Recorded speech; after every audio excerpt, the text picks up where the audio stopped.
Boa noite a todos e a todas.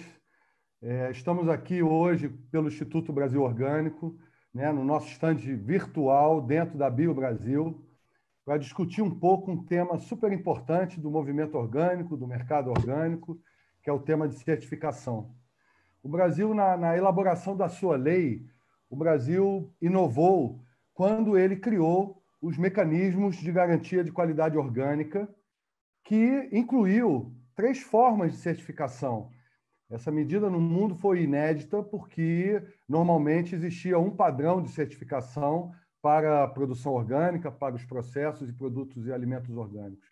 E o Brasil, além da certificação mais tradicional da certificação por auditoria, o Brasil desenvolveu o sistema participativo de garantia e a organização do controle social, que são mecanismos de certificação que visam dar uma amplitude na inclusão dos produtores. E isso foi fundamental para o Brasil, porque nós estamos vindo de um crescimento desse mercado de produção orgânica muito grande, devido exatamente a essa possibilidade de incluir diversos perfis de produtores, né? Hoje nós vamos aqui estar contando com a presença de 3 pessoas especialistas no assunto, primeiramente, e depois que ocupam lugares de destaque para poder abordar com a gente esse tema, né? Nós temos, para poder discursar um pouco sobre o tema de certificação por auditoria, o Alexandre Harcali, do IBD, diretor executivo. O Alexandre é engenheiro agrônomo e milita aí há 40 anos, né, nesse setor, foi um dos responsáveis por uma forte contribuição na elaboração da nossa legislação, e hoje ele vai ter a possibilidade de nos mostrar o cenário, como o IBD está vendo, como está a certificação por auditoria, né? Também convidamos a Luísa Irata. A Luísa é pedagoga formada pela Universidade Federal de Viçosa, né? Atualmente está fazendo doutorado pela Unicamp e é uma pessoa que está coordenando diversos grupos de sistema participativo de garantia e tem uma atuação também grande nas organizações de controle sociais na região do sul de Minas, e é a nossa diretora da região sudeste do Instituto Brasil Orgânico. O Alexandre também é conselheiro do Instituto Brasil Orgânico. E para finalizar nossa mesa, Virgínia Lira.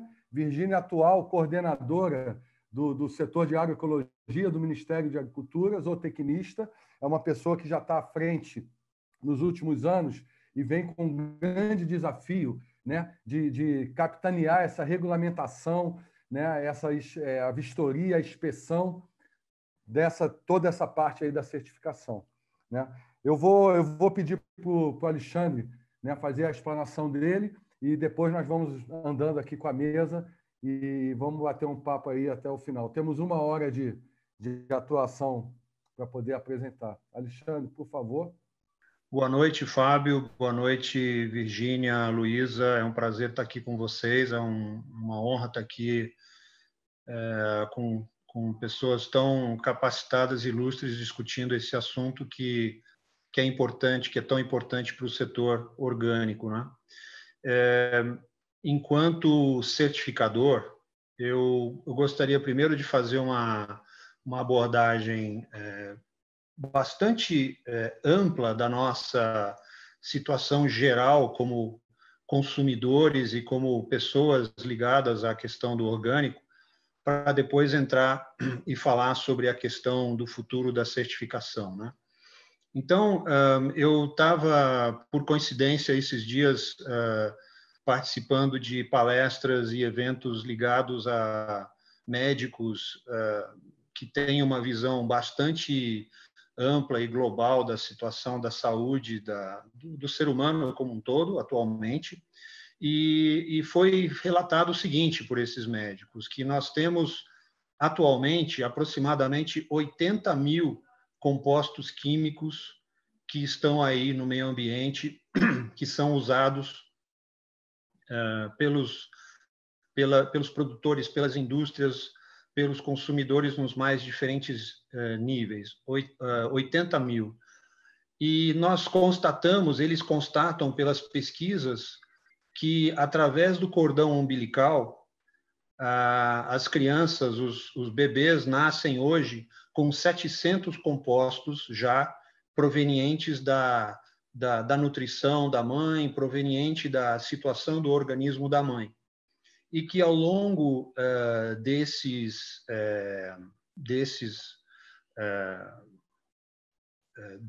desenvolvimento dessas crianças, isso aí escala a um número muito maior de contaminações e pode ultrapassar isso aí.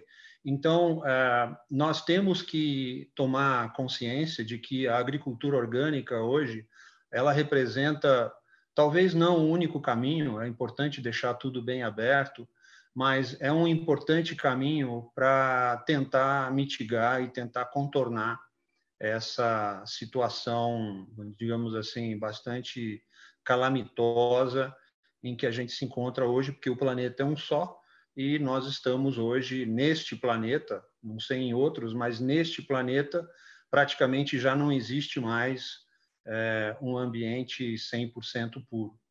Então, dito isso e constatado que nós estamos numa situação em plena pandemia, onde a questão da resiliência, da resistência, da imunidade é pauta permanente e constante, e onde a gente constata no mercado um avanço bastante geral e forte da comercialização da produção orgânica por questões de busca de melhores condições de saúde da população, eu acho que é importante a gente avaliar que, nesse momento, o trabalho da agricultura orgânica ele assume uma importância cada vez maior.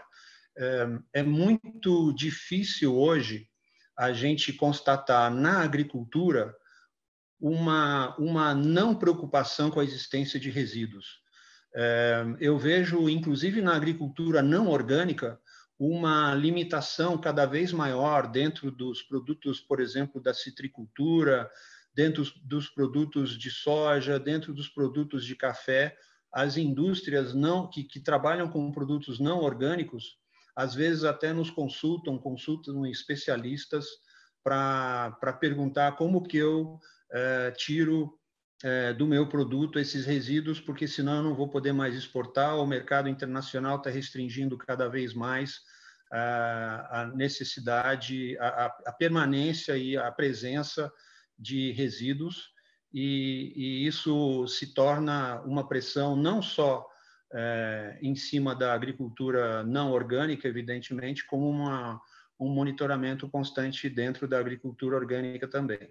Então, nós temos uma situação que se agrava do ponto de vista da sustentabilidade e do controle em cima da questão dos resíduos, da produção. Também constatamos no ambiente médico que praticamente não existe mais nenhum médico que esteja consciente dessa questão da contaminação do corpo humano por resíduos, quaisquer que sejam, não só da agricultura, e que isto potencialmente afeta a imunidade do ser humano, e isso afeta a nós diretamente, porque o reflexo disso é uma demanda cada vez maior do nosso trabalho e a responsabilidade cada vez maior do nosso trabalho. Então, eu queria dar essa pequena introdução para contextualizar a situação em que a gente se encontra. Então, como certificador por auditoria, o que aconteceu nessa transição aí dos meses de março, abril, foi praticamente uma reestruturação bastante grande que teve que acontecer, onde o IBD, não só como certificador acreditado no Brasil, mas também com acreditações internacionais, teve que mudar os seus procedimentos de auditoria, suas avaliações de risco, teve que fazer toda uma lição de casa no sentido de poder atender os produtores que já estavam certificados e que queriam manter o seu processo de certificação. Então, foi instituído uma auditoria remota, uma auditoria à distância, através de recursos eletrônicos de comunicação, e assim tem sido feito, em parte, pelo menos foi bastante no começo, agora está um pouco mais aliviado, mas em parte ainda acontece, e isso causou, vamos dizer assim, uma necessidade de uma reorganização muito grande. Porém, a gente avalia que, dentro das condições dadas, o trabalho foi bastante satisfatório. Inclusive, não só as auditorias que nós fazemos sobre os nossos clientes com relação à conformidade das normas orgânicas, mas as auditorias dos acreditadores. Aliás, a semana passada nós tivemos a auditoria do MAPA, do Inmetro, que também foi remota, com presença de 2 especialistas do MAPA, e nós já tivemos auditorias esse ano também do USDA, dos Estados Unidos, e do Mercado Comum Europeu, e todas remotas, e inclusive um acompanhamento remoto de auditores fazendo auditoria em produtores, ou seja, as 3 partes conectadas, né, remotamente, o produtor, o IBD, a certificadora com o auditor, e o acreditador também acompanhando o trabalho do auditor, e o departamento de qualidade do IBD dando suporte a esse trabalho, e com os respectivos tradutores, tá certo? Porque nem sempre o auditor do acreditador fala a nossa língua, então você tem que ter o tradutor ali simultâneo do lado de lá, e às vezes até aqui precisa de tradutor, porque nem sempre nós vamos entender tudo que o auditor está querendo dizer. Enfim, uma parafernália de tecnologia atual, né? E todo mundo, vamos dizer assim, conectado online, fazendo esse trabalho, onde a gente constatou que a coisa conseguiu fluir. Nós conseguimos verificar documentos, nós conseguimos, às vezes, até ter imagem ao vivo, ou fotografias, ou filmes, e foi isso, e é isso que está sendo feito em parte. Em parte, isso está continuando, dependendo do programa, e isso é o que está acontecendo. E aí vem uma série de perguntas sobre a nossa situação, né? Então, que perguntas seriam essas? Bom, quanto tempo isso vai perdurar e como é que isso fica para a continuidade do desenvolvimento do mercado e para a continuidade da certificação daqueles que já estão certificados? Ou seja, como que fica essa questão das auditorias remotas em função das auditorias presenciais? Como que fica a questão de decisão de como que isso vai continuar, se nós continuarmos tendo que ter, por muito tempo, uma restrição, dependendo da região, de visitação.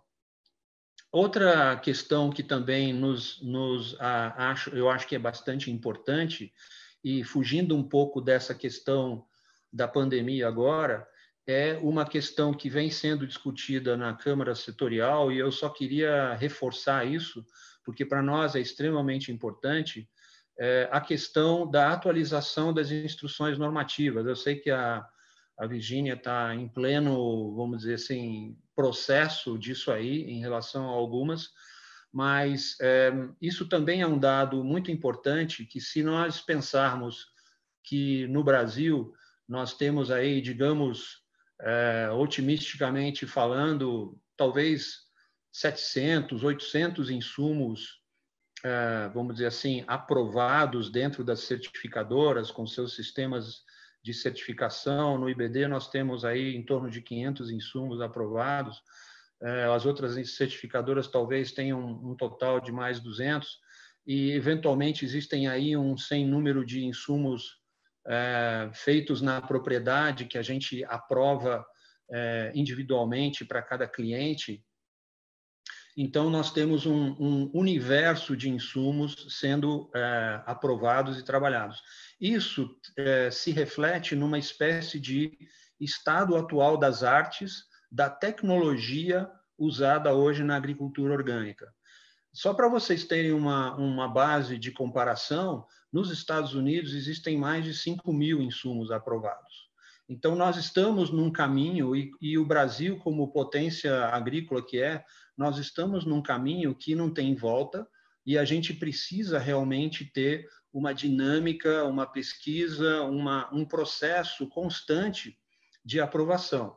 Eu, pessoalmente, não conheço mais nenhum projeto, praticamente, que deixe de utilizar algum insumo, alguma tecnologia.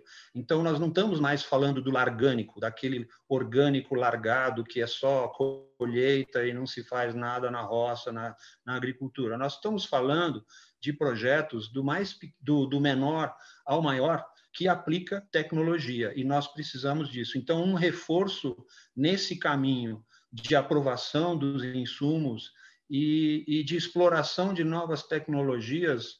Nós temos aí alguns esforços sendo feitos, inclusive, no desenvolvimento de herbicidas que possam ser considerados naturais e utilizados no orgânico.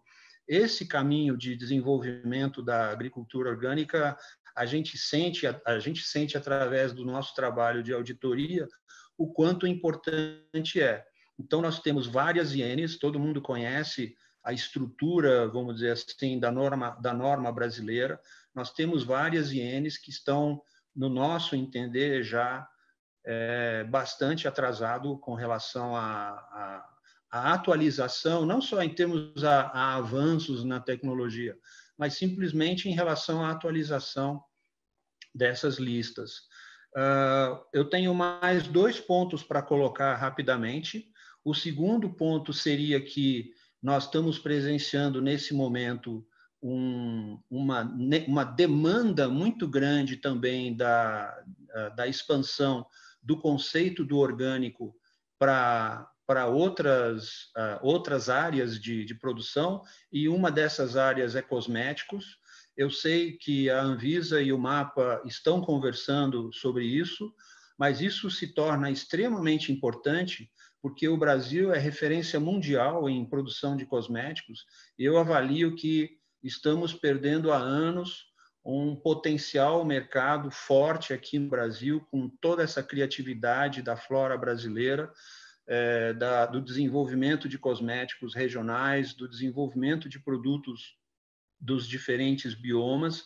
Então, uma necessidade realmente da criação dessa IN de cosméticos seria extremamente importante. E como último ponto, eu diria o seguinte: nós temos um exemplo muito interessante de incentivo fiscal para produção sustentável e orgânica no Mato Grosso do Sul. Nós temos hoje produtores se beneficiando de uma redução fiscal porque eles são certificados orgânicos. Isso é algo que foi criado no Mato Grosso do Sul, funciona muito bem, está fluindo, pouca gente conhece isso, eu acho que isso é uma informação restrita ao Mato Grosso do Sul, é uma questão estadual realmente, é de uma simplicidade, de um funcionamento muito forte, muito bom, e eu acho que nós poderíamos, dentro de uma visão, vamos dizer assim, brasileira, pensar realmente em explorar a questão de possibilidades de incentivos fiscais práticos, ou pelo menos um prático, que está em torno do ICM, do Mato Grosso do Sul, em relação à produção de orgânicos, a sua industrialização e o abate de uma pequena alíquota, mais importante alíquota, no que a indústria de transformação paga para o fisco, para o Estado, e essa alíquota, então, em vez de ir para o Estado, é canalizada para o produtor, ou seja, o produtor se beneficia diretamente de recursos em dinheiro, mensalmente, ao entregar a produção para a agricultura orgânica. Era isso que eu tinha para falar no momento. Alexandre, muito obrigado. Foi extremamente enriquecedor para começar a ter uma dimensão realmente do que a pandemia trouxe, né? Muito interessante.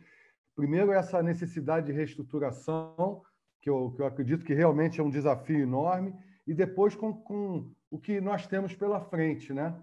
E aí, Aloísia, a gente tem o sistema participativo e as organizações de controle social que foram o grande impulso para o pequeno produtor, foi o instrumento de inclusão de muitos produtores no mercado de produtos orgânicos, seja o mercado institucional ou o mercado das feiras. E aí vem a pandemia, né? O Alexandre já colocou aí a reestruturação que o IBD, a principal certificadora por auditoria do Brasil, teve.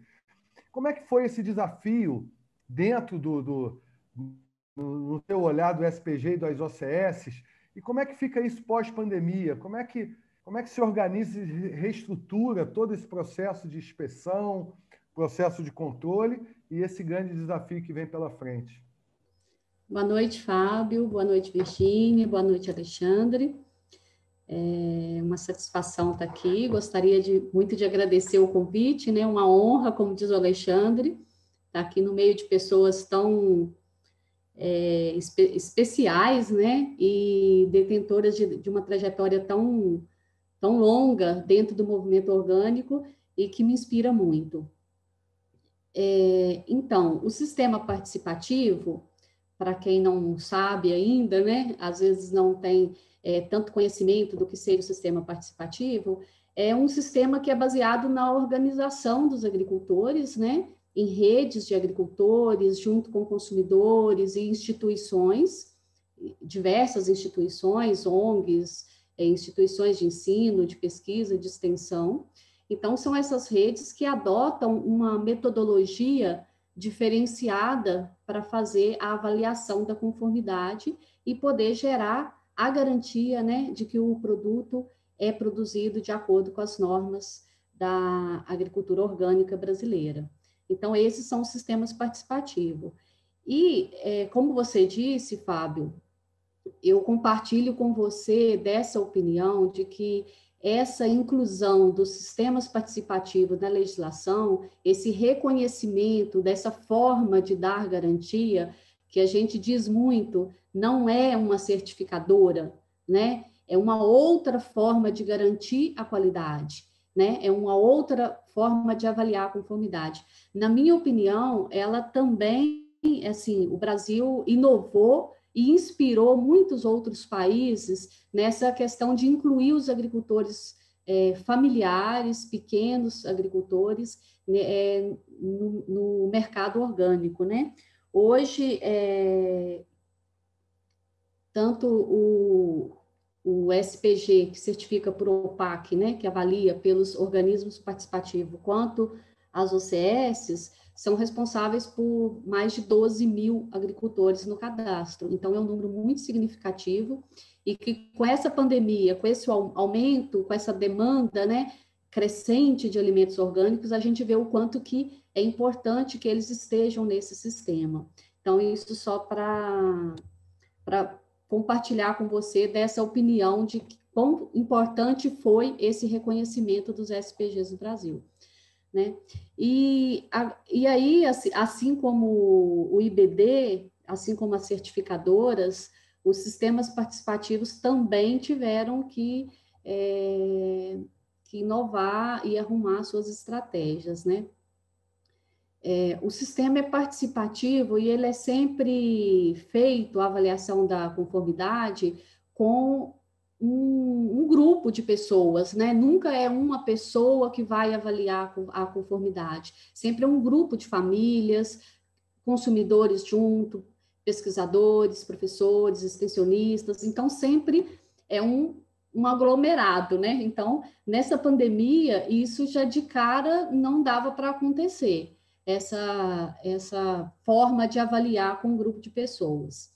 E, embora o Ministério da Agricultura tenha tenha enviado um ofício, né, prorrogando o certificado por mais um ano, inclusive alertando sobre o risco das visitas.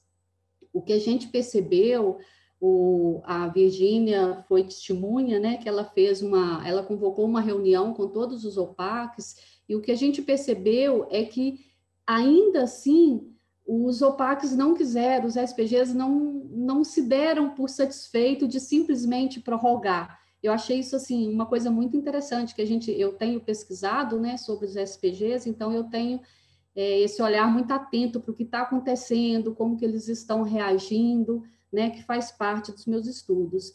E foi muito interessante, assim, mesmo os grupos que a gente falava, gente, tem um risco, né, de aglomeração, não, mas a gente não pode prorrogar sem fazer nada, porque a gente entende, assim, que as visitas, o processo de avaliação da conformidade, ele não visa só avaliar a conformidade. Ele tem uma visita de verificação ou uma visita de pares, ela tem tantos outros objetivos, vamos dizer assim, quanto avaliar a conformidade. Então, avaliar a conformidade é mais um. E os outros, né? Como a gente vai interagir, como a gente vai trocar experiência, como a gente vai valorizar o que o outro está fazendo de bacana, como a gente vai saber o que os outros estão fazendo. Então, assim, eu percebi muito essa preocupação dos OPACs, dos SPGs, de não deixar, de não só prorrogar sem nada.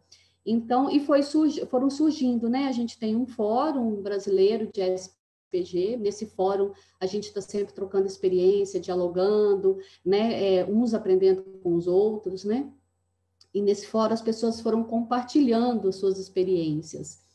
E ficou muito marcante para mim, por exemplo, o SPG do Orgânicos do Jequitinhonha, que eles falaram assim, não, a gente pode prorrogar, porque os agricultores, e outra coisa importantíssima que eu não falei, são dos princípios, né? O que embasa um SPG é a confiança, a participação, a troca, né? O diálogo de saberes. Então, a gente tem outros princípios também. Então, a postura não é sempre de fiscalizar, é também de aprender e de confiar, né? A gente sempre diz que a gente não vai para ver o que o outro está fazendo de errado. A gente vai para aprender com ele e trocar experiência e também compartilhar a nossa e ajudar ele a melhorar. Claro que tem o processo de avaliar, o roteiro, né, que vai avaliar todas as normas. E aí ficou muito forte para mim quando o pessoal do Jequitinhonha falou assim, nós não podemos ficar esse tempo todo sem encontrar. Isso vai isolar as pessoas e o SPG contribui com esse tirar as pessoas do rural, do isolamento, as famílias, porque o meio rural hoje, ele é vazio de gente, né? Se a gente comparar com décadas atrás, né? O meio rural hoje tem poucas famílias, as escolas foram nucleadas, então as comunidades, elas não são comunidades com tantas famílias, então as pessoas vivem, de certa forma, no isolamento. E o SPG, essa metodologia de fazer visita e intercâmbios, ela tirou as pessoas do isolamento. Então, tinha essa preocupação também. Agora, com a pandemia, as pessoas não podem se visitar. Mas e a questão do isolamento? Como que fica? A gente também tem que se preocupar. Então, e a gente tinha uma dificuldade, né, muito grande, porque a grande maioria dos nossos agricultores familiares tem pouca escolaridade, às vezes pouco acesso às tecnologias, né? E também a gente tinha essa dúvida, será que vai rolar essa coisa de visita remota, vídeos, né? E o pessoal do Jequitinhonha, que tem uma característica de 100% de agricultores familiares, e foram eles que começaram também, assim, até onde eu tenho conhecimento, com essa metodologia de visita remota. E isso foi muito legal, porque cumpriu com o controle social, a gente percebeu claramente que o controle dá para ser feito, porque tem o roteiro, né? O que deve filmar, o que deve mostrar, como deve fazer, o que ele deve mostrar. O que ele não mostra, ele fala, né? Olha, eu estou usando isso, estou usando aquilo, eu estou comercializando em tal lugar, né? Então, cumpriu com essa questão do controle e teve as trocas, né? Foi, assim, eu participei de vi alguns vídeos muito maravilhosos, as pessoas elogiando e aprendendo e perguntando, questionando, mas como você está fazendo isso? Mas de onde está vindo? Então, a gente percebeu isso. Eu estou dando exemplo de um, mas esse exemplo foi se espalhando. As assessorias técnicas, né, principalmente de ONG, também fazendo muitos vídeos de orientação, como deve ser feito o diário de campo, alertando muito para não deixar de fazer o registro. Então, foram se adaptando. Eu vi um avanço, assim, que me surpreendeu positivamente, que foi essa questão de romper com essa coisa que o agricultor familiar não consegue usar as tecnologias. Eu mesma tinha esse receio da gente pedir para fazer uma coisa e constranger ou não dar conta. E os agricultores mostraram que dão conta. Uma coisa muito bacana que tem acontecido aqui, onde o agricultor não tem, os filhos começaram também mais em casa, sem aula, né? Começaram a participar mais, então isso foi bem legal. Agora, você fez uma pergunta muito difícil, que é falar o pós-pandemia, né? Porque o pós-pandemia, a gente não está sabendo nem como, o que é esse novo normal, como que vai ser isso, né? A gente gostaria muito que o novo normal fosse de encontros, de troca, de intercâmbios, que a gente não deixasse de fazer isso, que para o sistema participativo, quando eu falo sistema participativo, eu não estou falando só de OPAC, eu estou falando de OCS também, que usam os mesmos processos de avaliar a conformidade, né? Mesmo que em grupos menores e sem a questão do certificado, mas também usa desses mecanismos de visitas, de intercâmbios. Isso é muito caro para um SPG. Então, assim, se isso não puder mais, a visita remota, por mais que a gente tenha avaliado como muito positivo e cumprindo muito bem com, né, lógico, em parte, né, mas com essa questão de trocar experiências e de fazer um controle social, embora ela tenha cumprido com isso, a gente acha que não supre a questão de estar junto, né? O estar junto dentro de um sistema participativo é muito forte, né? Então, a participação, a gente está, vamos dizer assim, ressignificando, né? Hoje, a participação é um joinha. Assim, gente, ele está aprovado, vocês acham? Um joinha virou uma participação, porque às vezes o agricultor não sabe escrever, ou não, né, não tem essa habilidade, ou fica envergonhado de mandar um áudio, porque ainda é uma coisa nova para eles. Mas então a gente está ressignificando, gente. Até que ponto um joinha ele manifestou? Significa que ele viu, significa que ele aprovou. Isso é uma assinatura. Então a gente está tendo que ressignificar isso, né? Muitos agricultores não têm conseguido fazer esses vídeos, estão fazendo autodeclaração de que atesta a qualidade, e aí eu falo que o princípio da confiança, né? Ele tanto vale para o consumidor confiar que esse sistema garante e dá a garantia para ele. O consumidor tem que entender que o sistema participativo não é uma auditoria, né? Uma outra forma de avaliar, ele tem que entender essa diferença e tem que confiar e optar, né, por comprar e acreditar nos agricultores e desse processo de, né, de vários olhares, mas também tem a confiança entre os pares, né? Isso foi muito discutido aqui mesmo no SPG Sul de Minas. Será que isso dá conta? Será que visita? Nós queremos fazer visita presencial, e teve grupos que não aceitaram, e aí teve essa discussão toda. Olha, como que você vai fazer? Se você não acredita que isso dá certo, mas você está num grupo maior, o nosso certificado, a gente tem a responsabilidade solidária, a gente tem que confiar em todo mundo. Então, assim, é um processo, né, Fábio? Eu acho que está todo mundo aprendendo, tem os ganhos, tem as coisas que não são tão legais.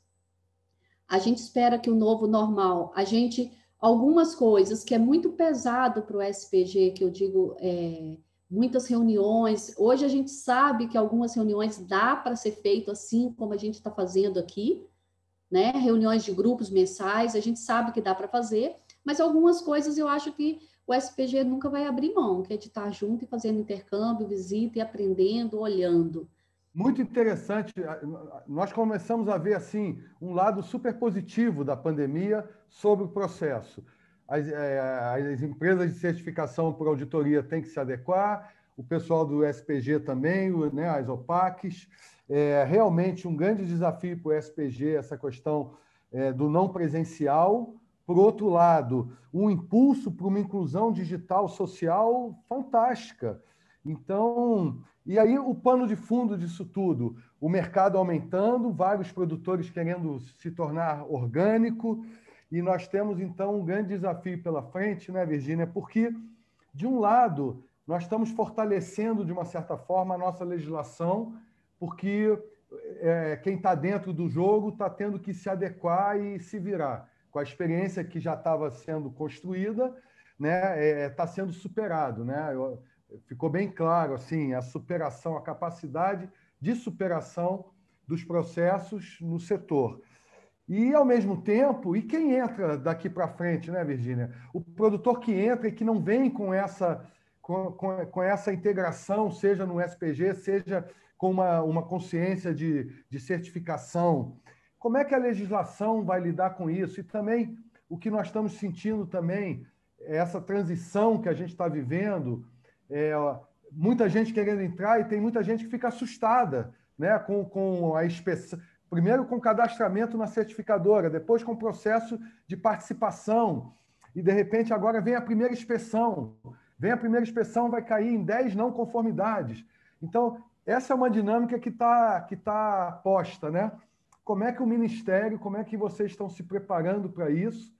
Para a questão aí que o Alexandre levantou, realmente as INs passando por readequações e discussão. A gente está um pouco atrás, realmente, o exemplo que o Alexandre citou, né? Alguns países que têm uma base tecnológica já que permite um crescimento maior da agricultura orgânica. Como é que o Ministério está vendo isso, Virgínia? O que você tem a declarar para nós? Boa noite aí a todas e todos que estão nos acompanhando. Obrigada, Fábio. Agradeço em seu nome aí o convite de estar participando com vocês dessa rodada, assuntos importantíssimos, né? Boa noite, Alexandre e Aloísia, companheiros aí dessa roda de conversa. Sem dúvida, tudo que foi abordado até agora chama a atenção para nós de uma necessidade grande de nos adaptarmos a essas novas condições que estão impostas aí hoje pela pandemia, mas que certamente vão trazer para nós uma realidade diferente para o futuro. Né? Não tem como a gente andar para trás olhando para o que vem acontecendo e toda a dinâmica que foi desenvolvida em razão do isolamento social e que, de alguma maneira, trouxe ganhos, né? Ganhos importantes de encontros que provavelmente não seriam possíveis no caso de estarmos em condições antigas, né? Essas ferramentas que foram apresentadas para nós, para dar condições para as reuniões, para os encontros, para webinários, como estamos fazendo aqui agora. Então, acho que tudo isso demonstra um caminho sem volta. Nós temos essa ferramenta e essa possibilidade de estarmos juntos, mesmo em cidades diferentes, em ambientes diferentes, em horários diferentes, né? Colegas de outros países se encontrando com mais facilidade. Mas concordo com a Luísia no sentido de que, mesmo usando de todas essas ferramentas, ainda há muito o que desenvolver presencialmente, né? Principalmente olhando para o sistema orgânico como um sistema complexo, um sistema que determina um processo de desenvolvimento de atividades inúmeras e que constroem esse sistema equilibrado para que ele venha a ser considerado como orgânico, para que seus produtos sejam certificados por auditoria ou pelo controle social nos sistemas participativos, ou mesmo nas organizações de controle social para venda direta.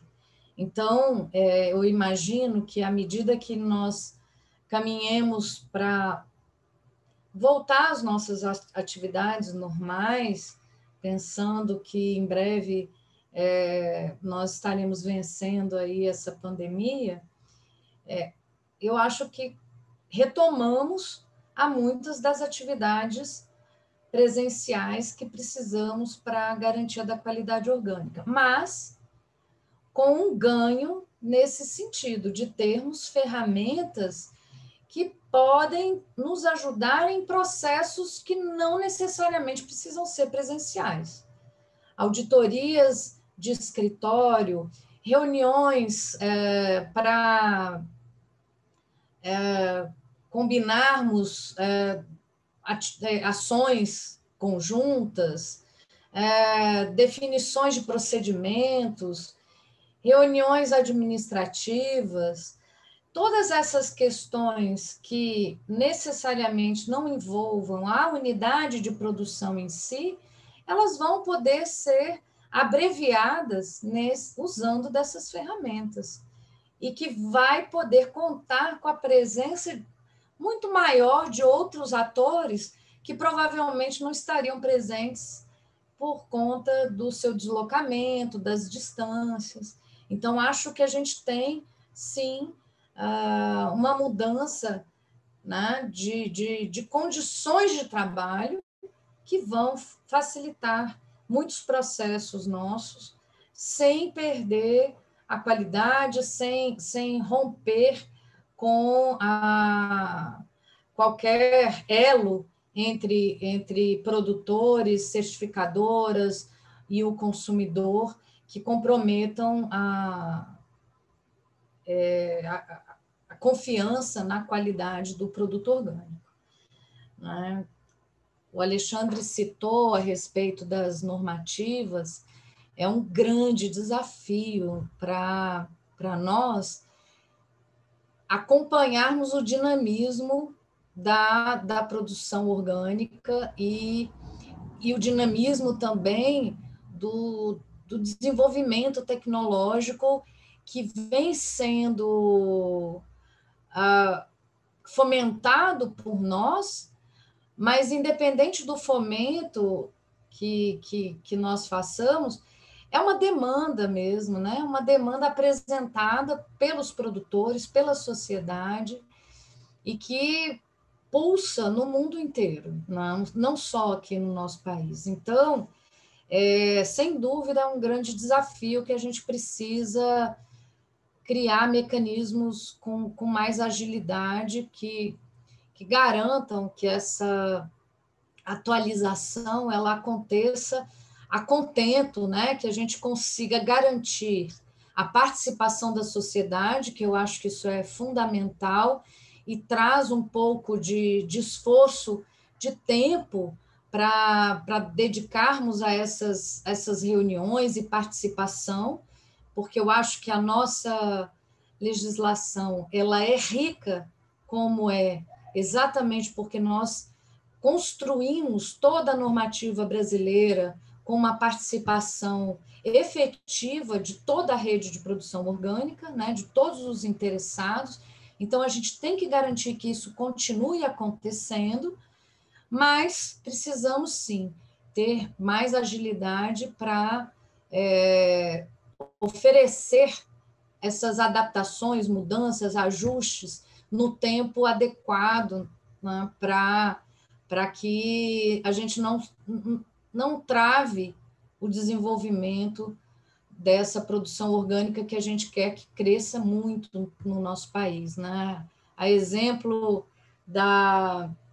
do que vem acontecendo na Europa, que lança o European Green Deal, né? Aquele pacto ecológico europeu. Nós estamos aí com a nossa política nacional de agroecologia e produção orgânica, caminhando para a terceira edição do Plano Nacional, e coincide com essa demanda que é uma resposta mesmo para a sociedade. A sociedade quer alimentos que sejam produzidos num sistema sustentável, que use de forma consciente os insumos, que respeite o meio ambiente, que dê condições de qualidade de vida para aqueles que estão produzindo os nossos alimentos, né? Então, isso vem repercutindo de uma forma bastante significativa e para mim foi uma grata surpresa ter conhecimento desse movimento na Europa, porque nos fortalece. Nós já estamos caminhando nesse sentido de construir uma norma para a produção orgânica que considera todos esses aspectos sociais, econômicos e ambientais, né? E que, inclusive, como a própria Luísa falou, trazendo essa inovação de considerar o controle social como uma alternativa para o controle da qualidade orgânica. Isso, para nós, é uma bandeira que a gente vem defendendo nas fronteiras que temos entre os nossos irmãos das Américas e também para todos os outros países que olham para o Brasil como um grande mercado consumidor e que também, né, tem essa expectativa de alcançar esse mercado. Então, acho que temos aí uma grande possibilidade de avanço, de conseguirmos mostrar para o mundo o quanto nós temos de potencial, o quanto a gente pode ainda crescer, né, dentro dessa perspectiva de olhar para o mercado consumidor interno e o mercado consumidor externo também. Nosso país hoje tem números que ainda não alcançam o nosso potencial. Nós chegamos a um número, nesse mês de setembro, né, final de setembro, nós chegamos aí ao número de 22.069 produtores no Cadastro Nacional, mas nós identificamos pelo IBGE mais de 64 mil produtores se declarando como usando, né, das práticas agroecológicas e considerando seus produtos como orgânicos. Então, nós temos que abraçar todos esses produtores, fazê-los se adequar ao sistema, colocar os seus produtos de forma regular, né?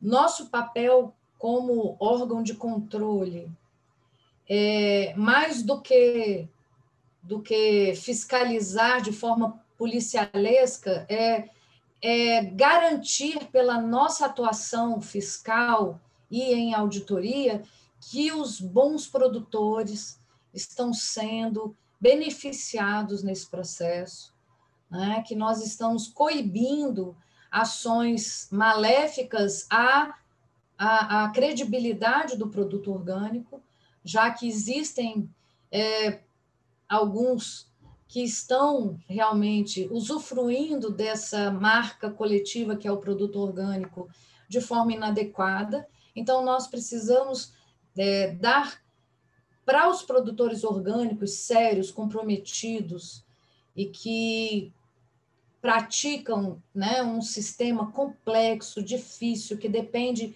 de muita tecnologia, como o Alexandre falou, de muito investimento, de conhecimento. São para esses produtores que nós trabalhamos, né, para que eles tenham a confiança no sistema, promovido pela nossa ação como órgão de controle, e que os consumidores também olhem para esse processo com confiança e que cada vez mais conscientemente promovam esse sistema na escolha dos produtos que estão consumindo. Então, acho que a gente tem aí um grande desafio para o futuro. Eu espero que, sem pandemia, né, nós consigamos, de fato, retomar as nossas ações presenciais necessárias, mas que certamente teremos aí um desenvolvimento tecnológico do campo que pode trazer outros benefícios de comunicação, de registro, de facilidade no processo também da socialização, da compreensão das nossas normas, né? Que as nossas normas são muito complexas, a gente sabe disso, então a gente levar um conteúdo mais palatável, que alcance as diferentes regionalizações também do nosso país, né? Então, acho que tudo isso vem como um legado aí desse período difícil que a gente está vivendo e que para o futuro pode trazer alguma transformação positiva e nos colocar também mais conectados uns aos outros pela saudade que a gente está, né, de estar em contato com todo mundo, que a gente dê mais valor a isso, que a gente coloque mais peso nesse processo de reencontro com os nossos pares, né?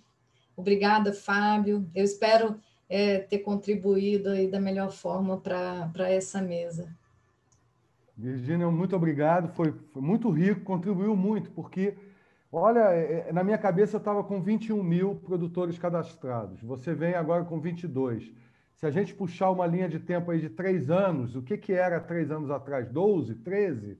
Então, o crescimento do movimento orgânico, da produção orgânica é irreversível, né? Nós temos aí um grande desafio. E um dos sinais de maturidade é quando o diagnóstico está feito. Então, pelo que eu vi aqui, todas as falas, nós temos um diagnóstico muito preciso, até pelo DNA do movimento orgânico, que construiu a lei de forma participativa. Esse diagnóstico está aí, está na nossa mão. Então, o nosso desafio pós-pandemia é um pouco, né, saber fazer daqui para frente, todos nós que estamos envolvidos no movimento orgânico. Eu queria pedir para a Luísa, que eu acho que talvez ela tenha esquecido, dar uma dica, Luísa, do que você tem para a gente aí como surpresa, por favor. Olha... Então, eu esqueci de fazer a propaganda, né? Indicar também, para quem quiser conhecer um pouco mais dos sistemas participativos de garantia do Brasil, a gente teve a oportunidade aí no ano passado, um projeto nosso aqui do Instituto Federal do Sul de Minas, né? Junto com o Ministério da Agricultura e com a parceria com o Fórum Brasileiro de SPG, a gente organizou, né, um livro sobre os sistemas participativos de garantia, e é um livro que traz inicialmente um panorama sobre todos os SPGs, os números, a história, né, de constituição. Então, ele tem um panorama, uma pesquisa que foi feita, e é muito interessante que a gente queria muito saber, desde o início, quantos agricultores certificados por OPAC, né, eram familiares, porque a gente sempre diz que a metodologia é mais adequada à agricultura familiar, mas a gente não tinha esse número, né? E a gente ficou, assim, bateu muito com a nossa expectativa, né? 85% dos agricultores são familiares, a gente tem 36% de mulheres, então tem algumas informações que a gente tinha muita curiosidade de saber, de levantar esse perfil, né, dos agricultores que estão no SPG. Então, esse livro traz essa pesquisa que a gente fez no ano passado, traz também o histórico, de toda essa história do reconhecimento, da regulamentação da agricultura orgânica no Brasil e como que o SPG é reconhecido, né, no marco regulatório, e traz diversas histórias de vários SPGs. Hoje a gente está com 28 SPGs com OPACs credenciados no Ministério da Agricultura. Né, Virgínia? Acho que é isso, 28. E também é rápido. Olha, quando eu fiz a pesquisa era 25, no final do ano já era 27, esse ano já é 28. Então, são números que são muito dinâmicos, mas a pesquisa trouxe um retrato, né, de como que é hoje. Então, é muito interessante. E vários SPGs contaram as suas histórias. Então, esse olhar de cada um, de como que se deu a constituição, a organização, está tudo registrado nesse livro que a gente teve a honra, né, eu e o professor Luizinho, do Instituto Federal, a gente teve a honra de organizar, né, de contribuir e organizar. Então, ele vai estar disponível aí no estande do Instituto Brasil Orgânico durante a feira. Então, todo mundo pode acessar a versão e-book, né, que está lá disponível. Então, era isso que eu queria falar. Agradecer mais uma vez a oportunidade de estar aqui. Obrigada. Legal. Então, nós estamos caminhando para o final. Eu gostaria aí de uma palavra final de vocês, começando ali pelo Alexandre, que iniciou as falas, e para a gente poder caminhar para o final. Infelizmente, o tempo fica restrito para um tema tão importante e tão abrangente. Realmente, eu acho que fica claro que é um tema extremamente abrangente, e eu tenho muito orgulho de participar de um sistema de certificação que nem o brasileiro, porque a gente tem a oportunidade de ver as pessoas interessadas, e eu falo também no exterior sobre o Brasil, e aí eu sempre sistematicamente abordo os 3 sistemas de certificação, e é bem interessante de ver como que o Brasil está liderando esse sistema de certificação também, pelo SPG e pelas OCS. E eu acho que, nesse sentido, a gente também tem que, vamos dizer assim, concordar de que é óbvio que, apesar dessa tecnologia estar permitindo essa acomodação nesse momento, é lógico que também pela certificação por auditoria, nada substitui uma boa auditoria presencial. Isso também é muito fácil de se entender. E eu também, todos nós esperamos que isso seja uma questão temporária.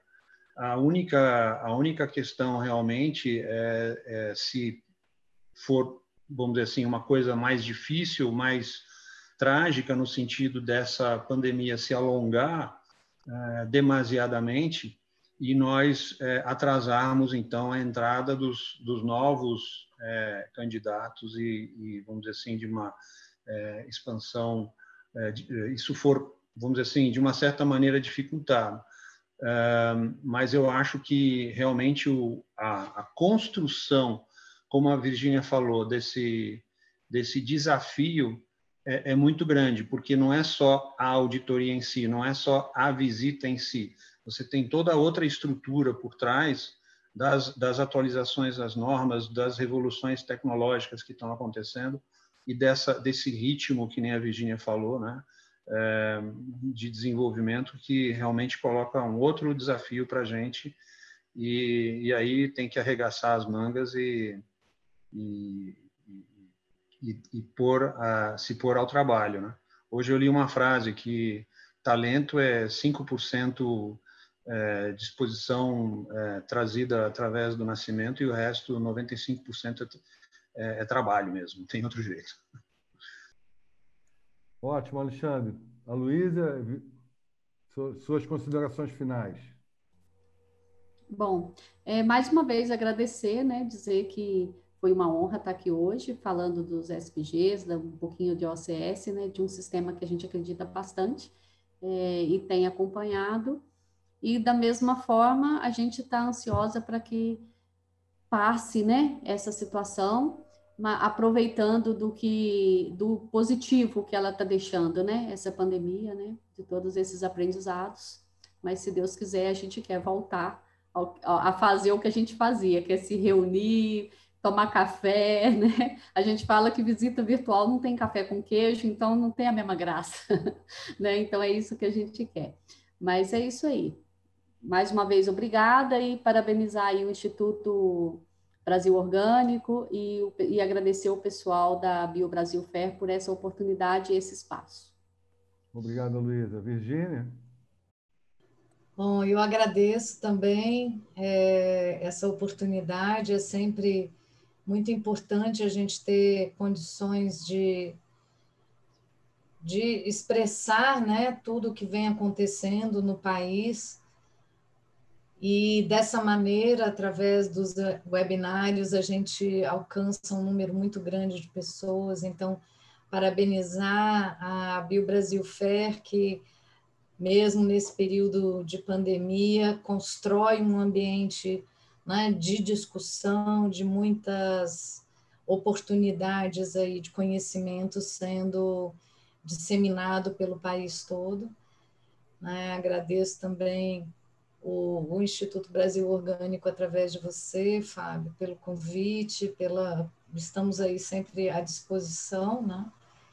E colocar mais uma vez a esperança de que em breve estaremos retomando as nossas atividades normais, mas caso a gente precise permanecer mais tempo, nós vamos estar sempre abertos a nos redesenhar e buscar justamente a manutenção do sistema e da credibilidade, né, do produto orgânico brasileiro.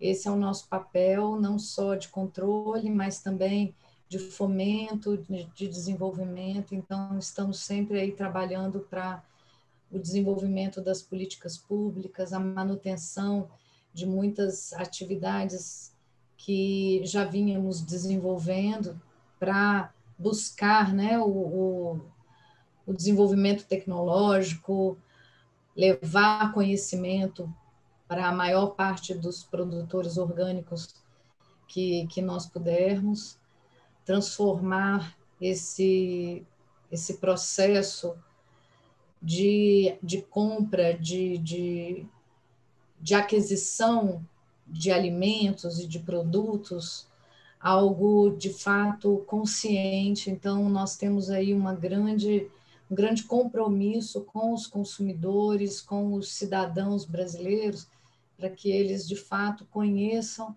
e compreendam a riqueza do produto orgânico, que não é unicamente um produto sem agrotóxicos, sem resíduos, que existe todo um compromisso com o meio ambiente, com a justiça social no campo, para mulheres e homens que estão aí trabalhando na produção dos alimentos que chegam até a nossa casa. Né? Então, agradeço muito essa oportunidade e parabenizo vocês pela iniciativa. Obrigada, Luiz e Alexandre, por compartilhar comigo esse momento aqui. Um grande abraço. Olha, gente, muito obrigado, o Instituto, em nome do Instituto Brasil Orgânico. Tenho que agradecer primeiramente a vocês três pela riqueza de conteúdo que foi dado nessa hora aqui que nós conversamos. Realmente, como eu disse, um tema que nós temos que aprofundar, e o Instituto tem essa missão de manter todos os atores do movimento orgânico integrados para construir ainda melhor todo esse arcabouço de legislação, de mercado, né, de apoio aos pequenos agricultores, agricultura familiar, como esse novo livro que eu acho que traz novos indicadores que vai ajudar muito, né? E o Instituto ele está firme nisso, juntamente vocês estão integrados a ele. Eu tenho que também agradecer à BioBrasil pelo espaço e nos veremos em breve em outra jornada de troca de conhecimento. Muito obrigado.